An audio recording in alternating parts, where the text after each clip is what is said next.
V prebranih celicah bomo skočili 350 let v preteklost. V čas Valvazorja, ko sta ta izjemno pomemben Slovenec in njegov malo manj znani oproda Martin reševala probleme tistega časa. Knjigo so brali Vlad, Ivan in Rok. Vlad in Ivan, pozdravljena. Za začetek se bomo pogovarjali o odnosih. Kakšen odnos sta imela med seboj glavna lika, torej Janez Vajkard Valvazor in njegov oproda Martin? Res sta imela dosti prijateljski odnos, ampak sta bila hkrati kot oče in sin, saj sta Martinu zaradi črne smrti umrla oba dva starša. In v čem pa se njun odnos recimo razlikuje od vajnega odnosa? Vidva sta brata, kaj bi tukaj našla skupnega in kaj je drugače? Meni se zdi skupno so pogovori, vprašanja. Skupno je tudi, da si delita večino. Različno je pa starost. Janez Vajkard Valvazor je veliko starejši od Martina. In znanje, zaradi tega, ker Martin še ne ve vsega, kar ve Janez Vajkard Valvazor. Z nami je tudi avtor knjige Sebastijan Pregelj, kar nas zelo veseli, pa o odnosih pa vprašajmo še njega. Sebastijan, pozdravljeni. Zakaj je ravno takšen odnos med glavnima likoma in kako se dopolnjujeta? Živjo. Martin in Valvazor se dopolnjujeta.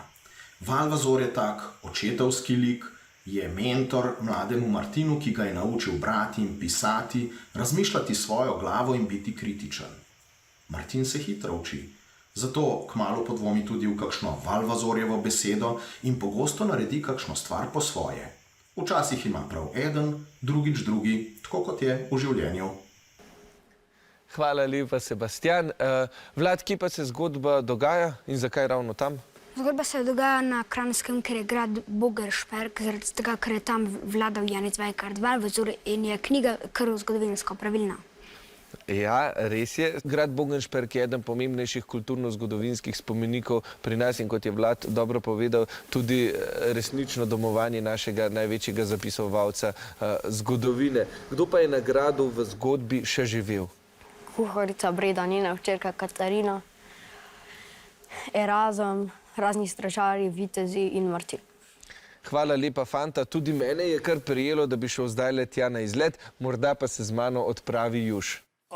Rok, jaz sem vedno pripravljen na izlet, predlagam, da gremo kam z vlakom, bolj počasi seveda. Še prej pa se ustavimo na postaji Vprašanje. V knjigi spremljamo Valvazorja in njegovega oprodo Martina. Kateri izmed naštetih dvojcev je glede na povedano najbolj podoben našemu? A. Platon in Aristotel, B. Pegam in Lambergar, C. Samo in Frodo ali D. Kekec in Bedanec.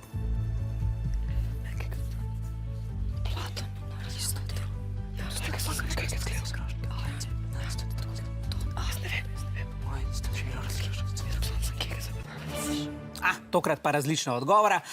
Vijoličasti menite, da sta to Platon in Aristotel, rumeni pa ste izbrali Samota in Froda. Ja, Vlad in tudi pisatelj povesta, da imata Valvazor in Martin prijateljski, a tudi mentorski odnos. Tak odnos pa sta imela tudi Platon in Aristotel. Pravilen je odgovor A in 5 točk za osnovno šolo Trebnje.